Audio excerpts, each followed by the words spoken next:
حسبك الله ومن اتبعك من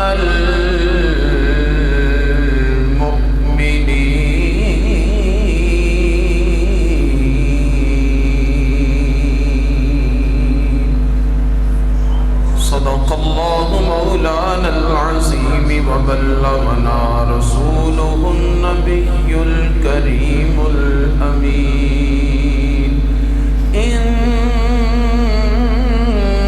الله وملائكته يصلون على النبي يا الذين آمنوا صلوا عليه وسلموا تسليما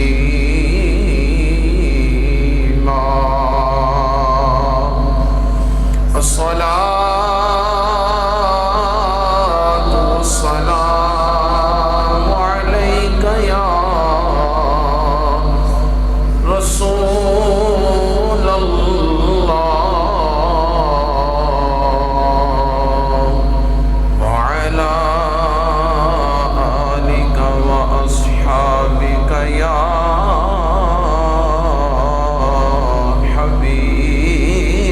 حبيب الله مل کر پڑھیں الصلاة والسلام عليك يا رسول الله وعلى آلك وأصحابك يا حبيب الله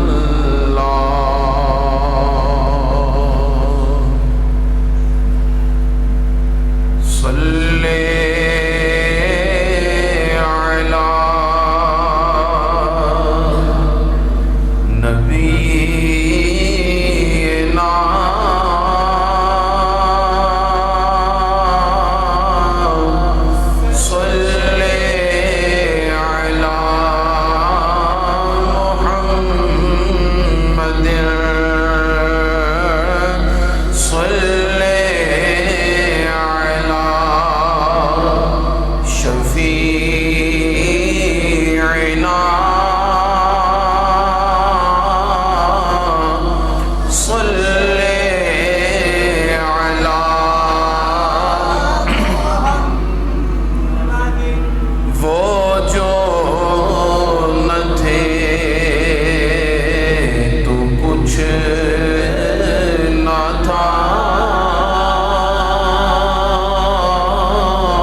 بس ایک جان دو جہاں فدا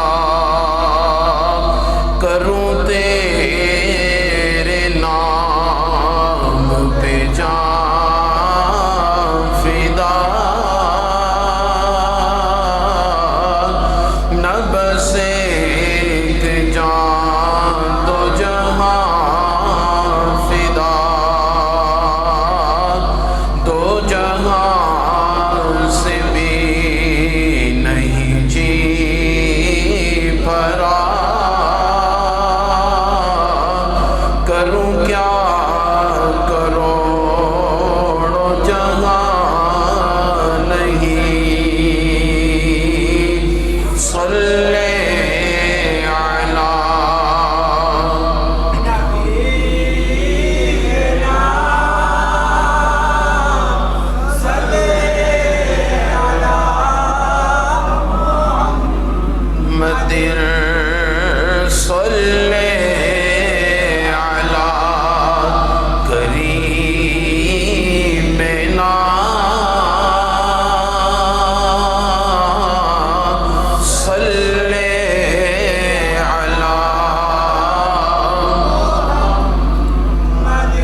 صل على حبيبنا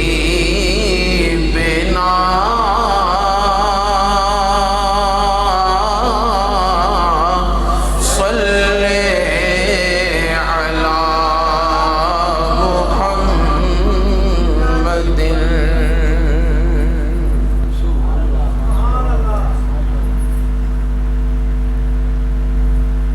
اللہ تبارک و تعالی جل جلالہ و عز برہانہ کی حمد و ثنا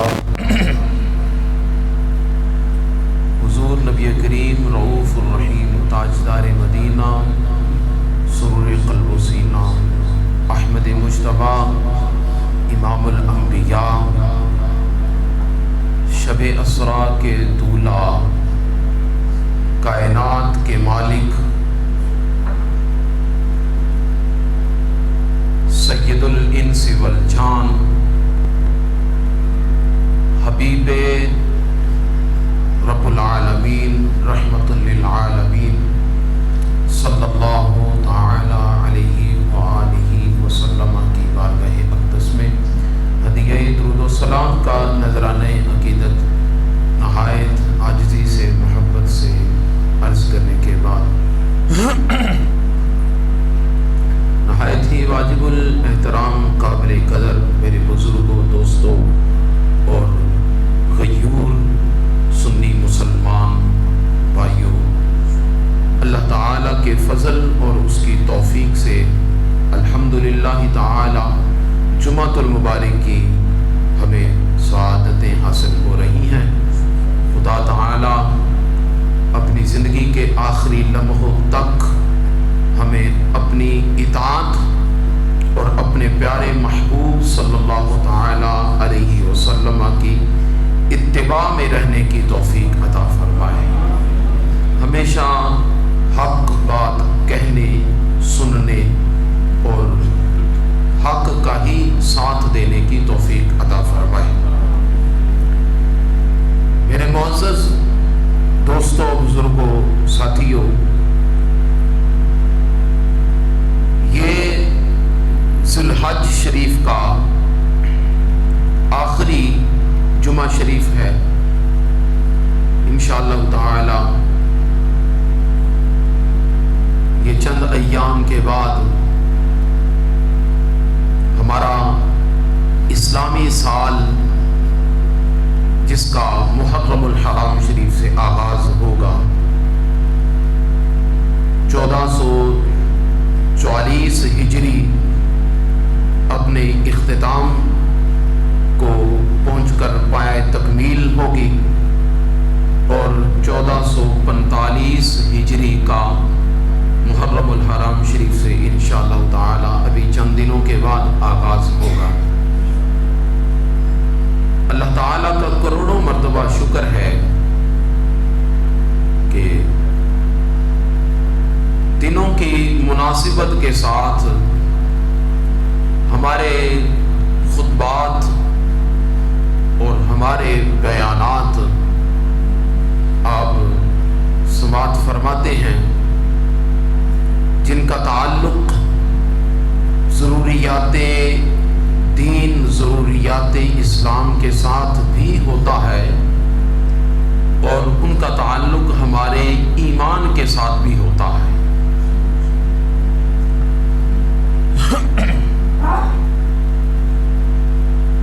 پچھلے جمعۃ المبارک پر آپ نے حضرت سیدنا عثمان غنی رضی اللہ تعالی عنہ کے حوالے سے، آپ کی سیرت و کردار کے حوالے سے سماعت فرمایا۔ حضور علیہ الصلوۃ والسلام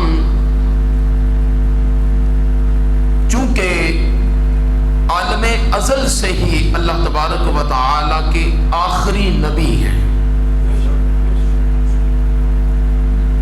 اور عالم ازل سے ہی اللہ تعالی نے اپنے محبوب صلی اللہ تعالی علیہ وسلم کے سر پر ختم نبوت کا تاج سجایا ہے۔ اب حضور علیہ الصلوۃ والسلام جب تشریف لے آئے تو کریم محبوب صلی اللہ تعالی علیہ وسلم کی تشریف آوری کے بعد کسی بھی حال میں، کسی بھی صورت میں اور کسی بھی نبی کا آنا ایسے ہی ناممکن ہے جیسے میرے رب کریم اللہ تبارک و تعالی کا شریک ہونا ناممکن ہے۔ جس طرح اللہ تعالی کا کوئی شریک نہیں ہو سکتا، اسی طرح حضور علیہ الصلوۃ والسلام کے بعد کوئی نبی نہیں ہو سکتا۔ آپ جب تشریف لائیں تو آپ کی شریعت اب قیامت تک ہے۔ آپ پر جو قرآن نازل فرمایا گیا وہ قرآن اور اس کے احکامات قیامت تک ہیں۔ آپ کی شریعت قیامت تک رہے گی۔ تو ضرورت اس امر کی تھی کہ جب یہ سلسلہ قیامت تک چلنا ہے اور حضور علیہ الصلوۃ والسلام بنفس نفیس خود ظاہری حیات مبارکہ کے ساتھ، چونکہ اس امت میں ساری عمر تو نہیں رہیں گے، ساری زندگی قیامت تک تو نہیں رہیں گے، ایک عمر کا مخصوص حصہ میرے محبوب علیہ الصلوۃ والسلام نے زمین و زمان کے ان مکانات کو شرف بخشا، ان نفوس کو جو اس وقت موجود تھے ان کو شرف صحابیت کے ساتھ سرفراز فرمایا۔ آقا کریم علیہ الصلوۃ والسلام جس جگہ کی طرف تشریف لے گئے اس جگہ کے بھی بخت بلند رہے، جس مکان میں رہے وہ مکان بھی عالی شان رہا۔ میرے کریم محبوب علیہ الصلوۃ والسلام جس ذرے پر آقا علیہ الصلوۃ والسلام کے قدم مبارک آئے وہ ذرہ ریگزار بن گیا۔ اللہ تعالیٰ نے ان کے بخت بلند فرمائے، ان کو خداوند قدوس نے عظمتوں سے اور شرافتوں کے ساتھ ایسا عظیم مقام عطا کیا کہ اب قیامت تک ان کے مقام کو بھی کوئی دوسری جگہ نہیں پا سکتی۔ تو جب حضور علیہ الصلوۃ والسلام کے لیے یہ معاملہ تھا تو پھر ضرورت اس امر کی تھی کہ پھر حضور علیہ الصلوۃ والسلام کی شریعت پاک کے لیے، آپ علیہ الصلوۃ والسلام کی شریعت کے لیے ایسے نفوس کا چناؤ کیا جاتا، انتخاب کیا جاتا، ایسے لوگوں کا انتخاب کیا جاتا کہ جو حضور علیہ الصلوۃ والسلام اور دیگر انبیاء کرام علیہم السلام کے بعد روح انسانیت کے اندر سارے انسانوں میں سب سے بہترین انسان ہوں۔ ایسے انسانوں کا انتخاب کیا جاتا تاکہ حضور علیہ الصلوۃ والسلام سے فیض حاصل کرنے میں بھی وہ آسانی کے ساتھ اور پورا فیض حاصل کر سکے، تاکہ قرآن کو سیکھنے، سمجھنے اور اس پر عمل پیرا ہونے کے اعتبار سے بھی وہ ہر لحاظ سے تمام اپنے پچھلوں سے کامل ترین ہو۔ ایسے نفوس کا انتخاب کیا جانا مقصود تھا اور ضروری تھا۔ تو پھر اللہ تعالیٰ نے کیا فرمایا؟ خداوند قدوس نے پورے روح انسانیت میں سے، تمام انسانوں میں سے، پھر اللہ تعالیٰ نے اپنے محبوب علیہ الصلوۃ والسلام کی شرف صحابیت کے لیے صحابہ کا چناؤ فرمایا۔ آقا علیہ الصلوۃ والسلام کے برگزیدہ صحابہ کس نے چنے؟ بولے تو صحیح، کس نے چنے؟ یہ میرے محبوب علیہ الصلوۃ والسلام کے جتنے صحابہ ہیں جنہیں ہم خلیفہ اول بلا فصل حضرت صدیق اکبر کہتے ہیں، یہ کس نے چنا؟ بولیں تو صحیح، کس نے چنا؟ صدیق اکبر کو میرے مصطفیٰ نے نہیں چنا۔ کس نے چنا؟ سیدنا حضرت فاروق اعظم رضی اللہ تعالی عنہ خلیفہ دوم، میرے محبوب علیہ الصلوۃ والسلام کے جانشین، ان کو کس نے چنا؟ اور خلیفہ ثالث، خلیفہ سوم حضرت سیدنا عثمان ذی النورین رضی اللہ تعالی عنہ، ان کو کس نے چنا؟ خلیفہ رابع، چوتھے خلیفہ حضرت امیر المؤمنین مولا المسلمین، مولا المؤمنین حضرت مولا علی کرم اللہ تعالی وجہ الکریم علی مرتضیٰ شیر خدا رضی اللہ تعالی عنہ، یہ حضور علیہ الصلوۃ والسلام کے 4 خلفاء ہیں، حضور کے 4 خلفاء ہیں۔ ان کا انتخاب کس نے کیا؟ اب ان کے بعد حضور علیہ الصلوۃ والسلام نے عشرہ مبشرہ جو 10 صحابہ ہیں جنہیں حضور علیہ الصلوۃ والسلام نے دنیا کی اس زندگی کے اندر فرمایا کہ یہ جنتی ہیں، جس نے جیتے جاگتے اس دنیا کے اندر سر کی آنکھوں سے جس نے کسی جنتی کو دیکھنا ہے میرے ان صحابہ کو دیکھ لے، یہ چلتے پھرتے جنتی صحابہ ہیں۔ تو یہ اصحاب کس نے چنے؟ رب عز و جل نے چنے۔ پھر حضور علیہ الصلوۃ والسلام کے سارے صحابہ، وہ مہاجرین ہوں، وہ انصار ہوں، وہ قریشی ہوں، وہ مکی ہوں، وہ مدنی ہوں، وہ کوئی بھی ہوں، سارے کے سارے صحابہ، وہ السابقون الاولون ہوں یا بعد والے، اللہ تبارک و تعالیٰ نے ان سب کو اجتماعی صورت میں اکٹھا کر کے خدا نے فرمایا وَكُلًّا وَعَدَ اللَّهُ الْحُسْنَى، میں نے اپنے محبوب کے ہر یار کے لیے بھلائی کا ارادہ فرمایا ہے۔ میرے مصطفیٰ کا سارے کے سارے اصحاب، حضور کے سارے یار جنتی ہیں، حضور کے سارے یار جنتی ہیں۔ ہر صحابی نبی یہ قرآنی نعرہ ہے، یہ ایمانی نعرہ ہے، یہ اسلامی نعرہ ہے، ہمیں قرآن نے سکھایا ہے وَكُلًّا وَعَدَ اللَّهُ الْحُسْنَى، ہر صحابی نبی کوئی شک ہے تو بھی بولو تو صحیح یار، ہر صحابی نبی، ہر صحابی نبی، حضور کے سارے صحابہ بولیں، حضور کے سارے صحابہ، حضور کے سارے صحابہ، جو ان میں ایک لمحے کے برابر بھی، ایک ذرے کے برابر بھی شک کرتا ہے وہ بدبخت ہے، وہ خود گمراہ انسان ہے۔ حضور علیہ الصلوۃ والسلام کے سارے صحابہ ان میں سے آپ نے حضرت عثمان غنی رضی اللہ تعالی عنہ کے بارے میں سماعت فرمائے۔ انشاءاللہ آج ہم حضرت سیدنا فاروق اعظم رضی اللہ تعالی عنہ کے کردار کے حوالے سے تھوڑی سی گفتگو کریں گے، توجہ کے ساتھ سماعت فرمائیں گے، بڑی توجہ کے ساتھ سماعت فرمائیں۔ آگے انشاءاللہ تعالی محرم الحرام شریف کا مہینہ آنے والا ہے، پھر انشاءاللہ تعالی ہم صحابہ کے بھی غلام ہیں اور حضور علیہ الصلوۃ والسلام کی آل کے بھی غلام ہیں، ہم حضور کے صحابہ کے بھی غلام ہیں اور اہل بیت کے بھی غلام ہیں۔ نہ ہم صحابہ کی وجہ سے کسی کو اہل بیت پر بھونکنے دیں گے اور نہ اہل بیت کی وجہ سے کسی کو صحابہ پر بکواس کرنے دیں گے، کیونکہ ہم دونوں کے غلام ہیں اور غلام کا حق ہی یہ بنتا ہے کہ اس کے سامنے اس کے مالک کی کوئی بات کی جائے تو وہ خاموش رہتا ہے، بولے تو صحیح، اس کے سامنے اس کے مالک کی بات کی جائے، اس کے مالک کو کچھ کہا جائے، اس کی 2 صورتیں ہیں، اس کی 2 صورتیں ہیں، یا تو اس کا یہ دعویٰ جو ہے کہ میں غلام ہوں وہ میرے مالک ہیں، اس کا یہ دعویٰ باطل ہے، وہ اپنے اس دعوے میں سچا نہیں ہے، نمبر 1۔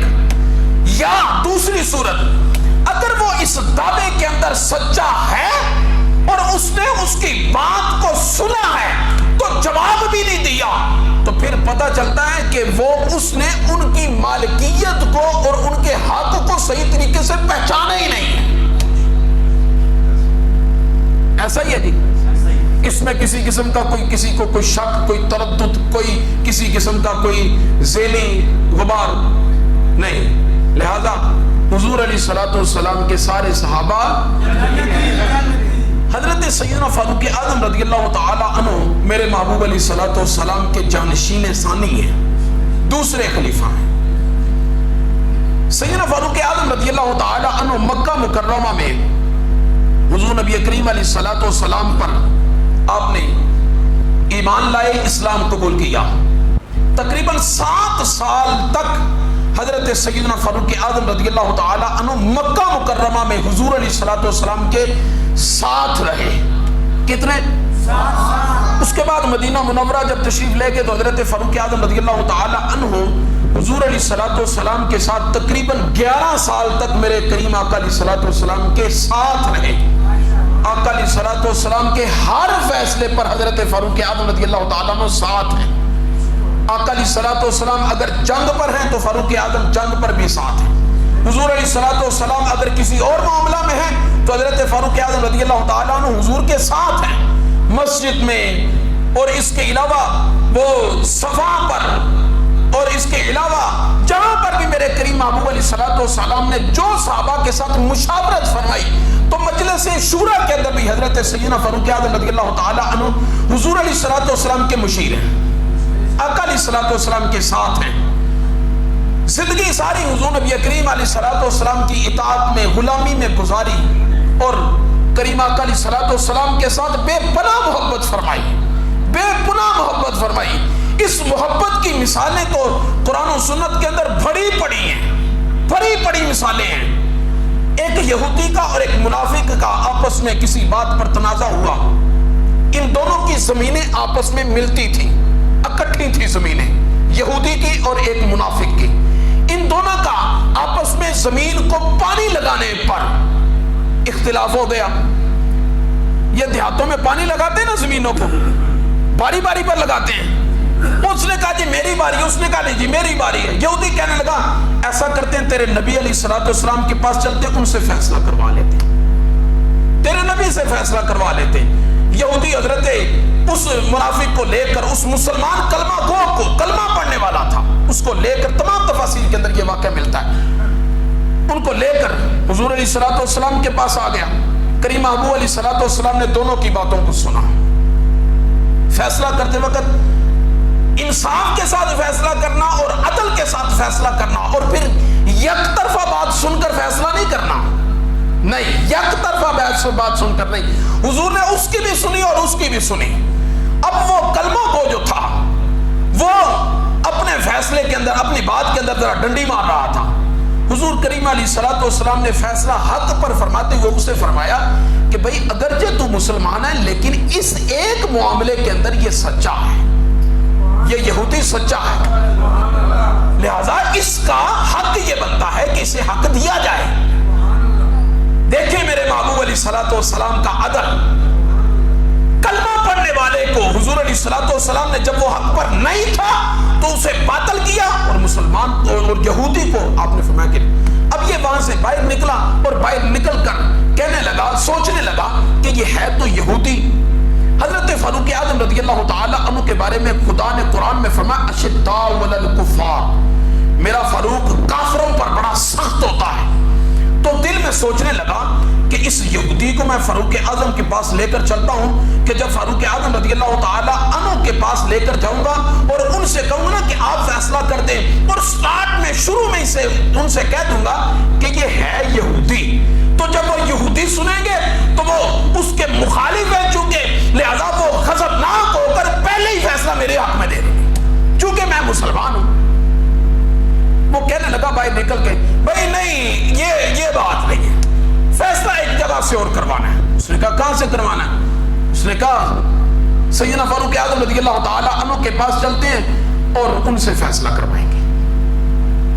وہ یہودی کہنے لگا بھی تیرے نبی علیہ السلام نے فیصلہ کر دیا ہے تو اس کے بعد فاروق سے فیصلہ کروانا چاہتا ہے, عمر سے فیصلہ کروانا چاہتا ہے. اہمیت تیرے نزدیک فاروق اعظم کی زیادہ ہے, یہ تیرے نبی علیہ السلام کی زیادہ ہے. وہ کہنے لگا نہیں میرے ساتھ چل اگر تو نہیں کرنا ہے. وہ کہنے لگا ٹھیک ہے چلیں, جس نبی علیہ السلام نے میرے حق میں فیصلہ دیا ہے مجھے امید ہے اس نبی کا غلام عمر بھی میرے حق میں دے گا. چلے گئے. جب گئے دروازہ کٹکھٹایا, فاروق اعظم رضی اللہ تعالی عنہ باہر تشریف لائے. سیدنا فاروق اعظم رضی اللہ تعالی عنہ پوچھا کس لیے آئے ہو؟ کہنے لگا جی یہ یہودی ہے اور اس نے میرے ساتھ یہ اختلاف کیا, لہذا آپ ہمارے درمیان استنصاف کریں, آپ ہمارے درمیان فیصلہ کر دیں.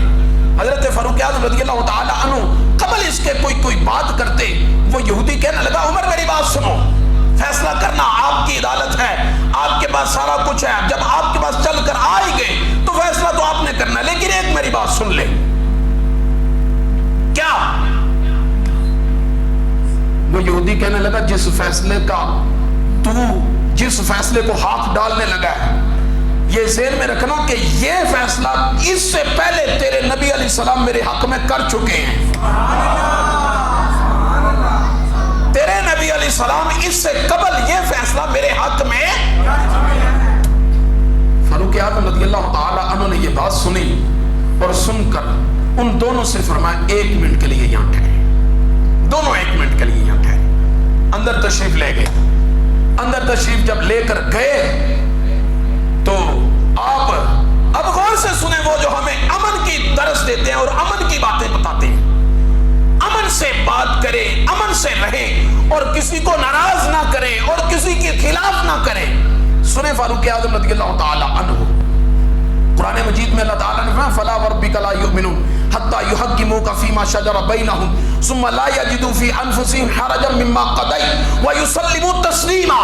اس آیت کی تفسیر کے اندر تمام مفسرین نے یہ واقعہ لکھا ہے، قرطبی کو اٹھائیں، مدارک کو اٹھائیں۔ حضرت فاروق اعظم رضی اللہ تعالی عنہ اندر تشریف لے کر گئے۔ جب باہر آئے تو آپ کے ہاتھ میں تلوار تھی۔ آپ کے ہاتھ میں، بولیں تو صحیح، آپ کے ہاتھ میں تلوار تھی۔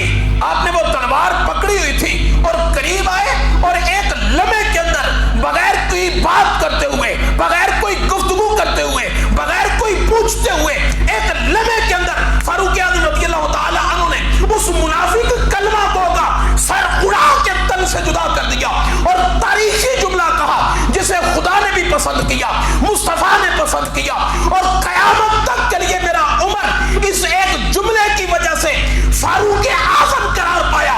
آپ نے فرمایا کہ اگر کسی کو میرے نبی کا فیصلہ پسند نہ آئے اور وہ اس کے بعد اگر عمر کے پاس آئے اور عمر سے وہ فیصلہ کروانا چاہے تو عمر کی تلوار پھر اس کا فیصلہ ایسے ہی کیا کرتی ہے۔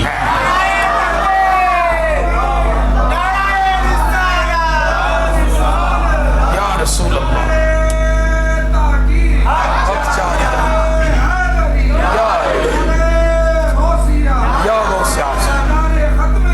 زندہ باد۔ حضور علیہ الصلوۃ والسلام کے یہ صحابی اس دن کے بعد آپ کا نام پڑ گیا فاروق اعظم۔ فاروق کا مطلب کیا ہوتا ہے؟ فرق کرنے والا۔ آپ نے فرمایا حق باطل کا فرق ہی ایسے ہوتا ہے۔ ہم کیا کرتے ہیں؟ ہم ڈنڈی مارتے ہیں۔ ہم کیا کرتے ہیں؟ ناراض نہ ہونا ذرا، میں اپنے آپ کو اس میں شامل کر کے ہم سب آپس میں بیٹھے ذرا بات کرنے لگے۔ ہم ڈنڈی کیا مارتے ہیں؟ ہم حق دیکھتے ہوئے، کبھی تو ہماری رشتہ داری ہمارے آڑے آتی ہے، کبھی تو ہماری محلے داری ہمارے آڑے آتی ہے، کبھی تو کسی کی داڑھی ہمارے آڑے آتی ہے، کبھی تو کسی کا جبہ و دستار ہمارے آڑے آتا ہے، کبھی تو کسی کا حلیہ ہمارے آڑے آتا ہے، کبھی تو کسی کی دنیاوی عزت، جاہ و جلال اور دنیاوی منصب ہمارے آڑے آ جاتا ہے، اور ہم حق کو اپنی جیب میں ڈال کر اور جو منصب نظر آ رہا ہوتا ہے ہم اس کے لیے کیا کہتے ہیں؟ بس ٹھیک یہی ہے، ٹھیک ہے۔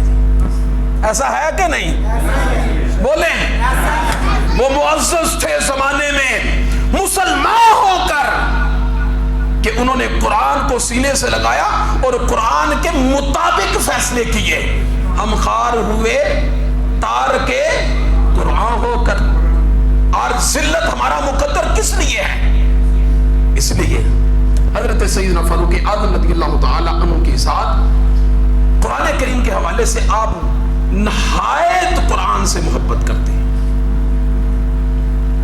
قرآن جلانے والوں کو بھی ہمارا یہ پیغام جانا چاہیے نا۔ اگر کوئی قرآن جلاتا ہے تو وہ فقط قرآن نہیں جلاتا، اسے اس چیز کی خبر ہی نہیں ہے کہ مسلمانوں کے نزدیک اس قرآن کی اہمیت کیا ہے۔ میرے محبوب علیہ الصلوۃ والسلام نے ارشاد فرمایا فضل کلام اللہ علی سائر کلامہ کفضل اللہ علی خلقہ۔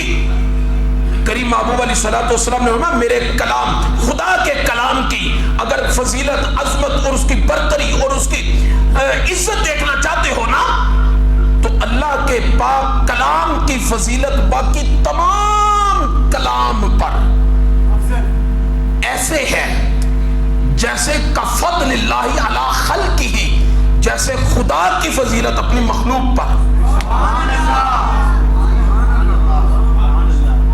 جملے تو دو ہی ہیں، اگر کسی کی سمجھ میں آ جائیں تو یہ پہاڑوں سے بھی بڑے اور سمندروں سے بھی وسیع ہیں، اور اگر کسی کی سمجھ میں نہ آئے تو پھر جملے ہی ہیں جو ایک سطر کے اندر صرف لکھے گئے۔ بات سمجھ رہے ہیں نا؟ جسے نہ سمجھ آئے اس کے لیے تو دو جملے ہی ہیں، لیکن جس کو شاید کہ سمجھ آ جائے اس کے لیے تو پھر اس کی دنیا بھی یہی ہے، اس کا دین بھی یہی ہے، اس کا ایمان بھی یہی ہے، اس کی مال جائیداد بھی یہی ہے، اس کا وطن بھی یہی ہے، اس کی اولاد بھی یہی ہے، اس کا سارا اثاثہ یہی ہے، اس کی دنیا بھی یہی، آخرت بھی یہی ہے۔ حضرت سیدنا فاروق اعظم رضی اللہ تعالیٰ عنہ فرماتے ہیں کہ میں ایک مرتبہ مسجد نبی شریف میں آیا، اور مسجد نبی شریف میں نے آ کر لوگوں کو دیکھا، رمضان مبارک کا مہینہ ہے، لوگ نماز تراویح ادا کر رہے ہیں، اور جو نماز تراویح ادا کر رہے ہیں کس طرح ادا کر رہے ہیں؟ جماعت کے ساتھ نہیں ادا کر رہے ہیں، جماعت نہیں، میرے محبوب علیہ الصلوۃ والسلام نے نماز تراویح ادا فرمائی ہے، لیکن جماعت مسلسل حضور نے نہیں کروائی۔ کیوں نہیں کروائی؟ اس لیے کہ حضور علیہ الصلوۃ والسلام نماز تراویح کی مسلسل جماعت کرواتے تو وہ امت پر فرض ہو جاتی، پھر جو تارک ہوتا وہ گناہگار ٹھہرتا، وہ نماز کو چھوڑنے کے برابر گناہگار ٹھہرتا۔ اس لیے حضور علیہ الصلوۃ والسلام نے یہ امت پر مشقت، یہ بوجھ نہیں ڈالا۔ آپ علیہ الصلوۃ والسلام نے کبھی جماعت سے پڑھ لی، کبھی بغیر جماعت کے پڑھ لی۔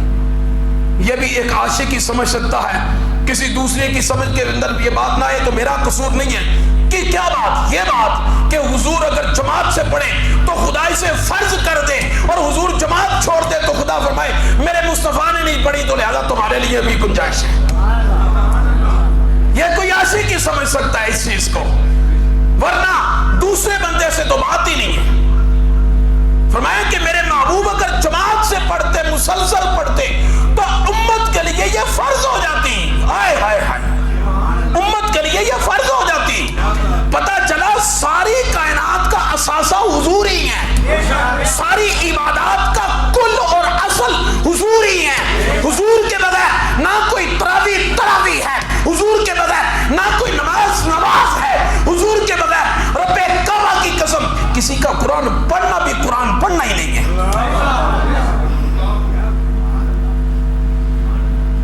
فرمایا میں نے دیکھا کہ اپنی اپنی تراویح پڑھ رہے ہیں، دل میں خیال آیا، بخاری کے اندر موجود ہے، حدیث نمبر ہے 2010 کریم محبوب علیہ الصلوۃ والسلام کے غلاموں کو دیکھا، لو جمعت ہؤلاء علی قاری واحد لکان امثل۔ فرماتے ہیں کہ میں نے جب دیکھا کہ سارے اپنی اپنی پڑھ رہے ہیں، اگر ان سب کو اکٹھا کر کے ایک قاری کے پیچھے کھڑا کر کے اور ان سب سے کہیں کہ ایک پڑھے باقی سارے سنیں، ایک پڑھے باقی سارے بولے تو صحیح یار، ایک پڑھے اور اس ایک پڑھنے والے کی باقی سارے سنیں۔ ماتے کہ مجھے یہ خیال آیا تو میں وہاں سے نکلا، تو میں نے سیدنا فاروق صدیق اکبر رضی اللہ تعالی عنہ سے مشورہ کیا کہ صدیق آپ کیا کہتے ہیں؟ ابو بکر صدیق رضی اللہ تعالی عنہ نے فرمایا کہ کیف افعل شیئا لم یفعلہ رسول اللہ صلی اللہ علیہ وسلم، بھئی میں وہ کام کروں جو رسول اللہ نے نہیں کیا، میں وہ کام کروں جو رسول اللہ نے نہیں کیا، حضور نے نہیں کیا، تو میں کیسے یہ کر سکتا ہوں؟ اگر مناسب ہوتا تو حضور فرما دیتے۔ حضرت فاروق اعظم رضی اللہ تعالی عنہ فرماتے ہیں کہ ہاں میرے حبیب علیہ الصلوۃ والسلام نے یہ کام نہیں کیا، لیکن آپ نے فرمایا کہ اے صدیق اکبر وہ واللہ خیر، لیکن میں خدا کی قسم اٹھا کے کہتا ہوں حضور نے نہیں کیا، مگر یہ بہتر ہے، مگر یہ اس دور کے تقاضوں کے مطابق بہتر ہے۔ نہ تو یہ قرآن کی کسی نص سے ٹکرا رہا ہے، نہ شریعت کے ساتھ ٹکرا رہا ہے، کوئی اسے مسئلہ نہیں ہے، اگر پڑھیں گے تو ان کے لیے بہتر ہے۔ حضرت ابو بکر صدیق رضی اللہ تعالی عنہ ایک لمحے کے لیے خاموش ہو گئے۔ اب بخاری اٹھا کر دیکھیں، آپ کو پتہ چلے گا یہ دو روایتیں 4679 4679 اور 2010، یہ دو مقامات پر یہ واقعات موجود ہیں۔ آج وہ لوگ جو کہتے ہیں کہ میلاد تم مناتے ہو حضور نے منایا، یہ جھنڈے تم لگاتے ہو حضور کے زمانے میں لگے تھے، یہ جلوس کی یہ جتنی شکلیں تمہارے نزدیک ہیں حضور نے کی ہیں، ان کے لیے یہ میرا یہ حدیث مبارکہ ان کے لیے یہ ایٹم بم ہے۔ سیدنا فاروق اعظم رضی اللہ تعالی عنہ نے ان سے فرمایا ہوا واللہ خیر، یہ بہتر ہے۔ آگے حضرت ابوبکر صدیق رضی اللہ تعالی عنہ کا اپنا کلام ہے، فرماتے ہیں فلم یزل عمر یراجعنی حتی شرح اللہ صدری لذالک ورأیت فی ذالک الذی رعا عمر، فرماتے ہیں کہ میں نے شروع میں تو اختلاف کیا لیکن پھر اللہ تعالیٰ نے اس ایک معاملے عمر کے رائے کے بارے میں اللہ تعالیٰ نے میرا سینہ کھول دیا اور مجھے جب نظر آیا تو میں بھی مان گیا کہ واقعی قیامت تک یہ جو رائج ہو جائے گا امت کے لیے بہتری نظر آئے گا، امت کے لیے یہ بہتر ہے۔ فرماتے ہیں کہ حضرت فاروق اعظم رضی اللہ تعالی عنہ نے اگلے دن جب تشریف لائے، حضرت ابی بن کعب رضی اللہ تعالی عنہ جو سید القرآ تھے، جن سے قرآن میرے مصطفیٰ سنتے تھے، جو حضور کے صحابہ کو قرآن پڑھایا کرتے تھے، فرماتے ہیں کہ ان سے پھر فرمایا کہ آپ نے کل جماعت کروانی ہے اور سارے آپ کے پیچھے کھڑے ہوں گے۔ حضرت فاروق اعظم رضی اللہ تعالی عنہ اس کے بعد آئے، آ کر جب دیکھا قرآن سے محبت دیکھے، جب آ کر دیکھا تو حضرت ابی بن کعب مصلی رسول پر ہے، مصلی امامت پر ہے۔ فاروق اعظم پیچھے سے آئے اور پیچھے سے آ کر آپ نے جب سارے صحابہ کو دیکھا کہ حضرت ابی بن کعب رضی اللہ تعالیٰ عنہ حضور کا کلام پڑھ رہے ہیں، خدا کا کلام قرآن مجید کی تلاوت کر رہے ہیں، جب وہ قرآن کریم کی تلاوت کر رہے ہیں سارے صحابہ پیچھے کھڑے سن رہے ہیں، حضرت فاروق اعظم رضی اللہ تعالیٰ عنہ ہاتھ اٹھائے، اللہم شکر لذالک، اے میرے مولا تیرا شکر ہے کہ تو نے ان کو اس معاملے پر اکٹھا کیا، اور فرمایا وَنِعْمَتِ الْبِدْعَةُ هَٰذِهِ، لوگوں یہ بڑا اچھا طریقہ ہے جو میں نے ایجاد کر دیا ہے، اور اب قیامت تک جہاں جہاں بھی تلاوت قرآن ہوگی، تراویح کا اہتمام ہوگا، یہ سارے کا سارا ثواب کسے پہنچے گا؟ حضرت سیدنا عمر فاروق رضی اللہ تعالیٰ عنہ۔ آگے محرم الحرام شریف تشریف آنے والا ہے، لہذا عزیز دوستو ہماری زندگی کا اسلوب یہ ہے کہ نہ تو ہم خود گستاخ ہیں، نہ گستاخوں کے ساتھ ہمارا کوئی تعلق ہے۔ کوئی یہاں بیٹھا ہے جس کا سویڈن کے ساتھ تعلق ہو، جس کا ڈنمارک کے ساتھ کوئی تعلق ہو، جس کا ناروے کے ساتھ کوئی تعلق ہو؟ یہی چیز ہے نا، وہ بغیرت کبھی ڈنمارک کے اندر، کبھی ناروے کے اندر، کبھی سویڈن کے اندر، کبھی گوانتانامو بے کے اندر، اور کہیں گستاخیاں کرتے ہیں۔ ان گستاخوں کے ساتھ ہمارا کوئی تعلق ہے؟ ان گستاخوں کے ساتھ ہمارا کوئی تعلق نہیں ہے۔ اسی طرح حضور کے جو صحابہ کے گستاخ ہیں، جو حضور علیہ الصلوۃ والسلام کے صحابہ کے جو گستاخ ہیں، ان کے ساتھ بھی ہمارا کوئی تعلق نہیں ہے، ان کے ساتھ بھی ہمارا کوئی تعلق نہیں ہے۔ میرے پاس یہ کتاب موجود ہے، جامع ترمذی شریف، سیاستہ کی کتاب ہے، جامع ترمذی شریف، یہ روایت ہے حضرت رسول کریم علیہ الصلوۃ والسلام کی بارگاہ اقدس میں ایک جنازہ پیش ہوا۔ آقا علیہ الصلوۃ والسلام سے عرض کی گئی یا رسول اللہ صلی اللہ علیہ وسلم، صرف 2 منٹ بس، کہ یا رسول اللہ جنازہ حاضر ہوا ہے، آپ جنازہ پڑھا دیں۔ حضور علیہ الصلوۃ والسلام بڑی تاکید فرمایا کرتے تھے صحابہ سے کہ میرے بغیر جنازہ نہیں پڑھنا، کوئی بھی آئے تو جنازہ میں پڑھوں گا، جس کا جنازہ میرے محبوب نے پڑھ دیا خدا اس کی بخشش فرما دیتا ہے، کوئی بخشش سے محروم نہ رہ جائے۔ لہذا اگر کوئی ایسا واقعہ ہو جاتا کہ حضور کے بغیر جنازہ پڑھ دیا جاتا، میرے پاس روایت موجود ہے، حضور علیہ الصلوۃ والسلام صحابہ سے فرماتے مجھے کیوں نہیں بلایا، مجھے کیوں نہیں بلایا؟ یا رسول اللہ آپ آرام فرماتے، یا آپ کسی کام میں مشغول، یار اس وجہ سے نہیں بلایا۔ آقا علیہ الصلوۃ والسلام فرماتے چلو مجھے اس کی قبر پر لے کر چلو۔ حضور اس کی قبر پر جاتے، حضور اس کی قبر پر کھڑے ہو کر صحابہ سے فرماتے پیچھے صفے باندھو، اس کی قبر پر جنازہ پڑھیں گے، اس کی قبر پر جنازہ پڑھتے۔ میرے پاس روایت موجود ہے، اگر کوئی کہے کہ نہیں ایسا نہیں ہے، لیکن یہ ایک جنازہ ہے، حضور کی بارگاہ میں پیش کیا گیا، کریم محبوب علیہ الصلوۃ والسلام تشریف لائے، حضور علیہ الصلوۃ والسلام جب تشریف لائے، حضور علیہ الصلوۃ والسلام نے اس کے منہ سے کپڑا اٹھایا، منہ سے بولے تو صحیح ہے، منہ سے کس لیے؟ اس کا چہرہ دیکھا، اس کا چہرہ دیکھا تو دیکھ کر حضرت جابر رضی اللہ تعالیٰ عنہ کی روایت ہے، ان جابر قال اتي النبي صلى الله عليه وسلم بجنازة رجل ليصلي ولم يصلي عليه فقيل يا رسول الله صلى الله عليه وسلم ما رأيناك تركت الصلاة على أحد قبل هذا، وقال إنه كان يبغض عثمان فأبغضه الله۔ حضور علیہ الصلوۃ والسلام نے فرمایا، جب اس کا چہرہ دیکھا حضور علیہ الصلوۃ والسلام نے فرمایا نہیں اس کا جنازہ نہیں پڑھنا، میں اس کا جنازہ نہیں اس کا جنازہ نہیں پڑھنا۔ یا رسول اللہ آپ تو کسی کا جنازہ نہیں چھوڑتے۔ صحابہ نے عرض کیا فقیلا یا رسول اللہ ما رأینا کا ترکت الصلاۃ قبل علی عہد قبل ھذا، ہم نے آپ کو اس سے پہلے کسی کا جنازہ چھوڑتے ہوئے دیکھا ہی نہیں ہے۔ آپ فرمانے جنازہ نہیں پڑھنا، آپ نے نہیں اس کا نہیں پڑھنا، کیوں نہیں پڑھنا؟ ماتا انہ کان یبغض عثمان، یہ میرے عثمان سے بغض رکھتا ہے، بے ایمان ہے، لہذا اس کا عثمان غنی رضی اللہ عنہ کے بغض کی وجہ سے اس کا جنازہ عثمان غنی کے بغض رکھنے والے عثمان کا جنازہ میرے محبوب نے نہیں پڑھا۔ اور فرمایا کہ یہ عثمان غنی کے بغض کی وجہ سے ایسا مبغوض ہے کہ خدا بھی اس کے ساتھ غضب نہ کرے، لہذا اس کا جنازہ نہیں پڑھنا۔ یہ میرے کریم محبوب علیہ الصلوۃ والسلام کی سنت ہے، اور میرا خیال ہے اس عقل مند کے لیے ایک اشارہ کافی ہوتا ہے۔ اللہ تبارک و تعالی ہم سب کو اپنے حبیب علیہ الصلوۃ والسلام کی محبت اور اتباع کی توفیق نصیب فرمائے۔ وما توفیقی الا باللہ۔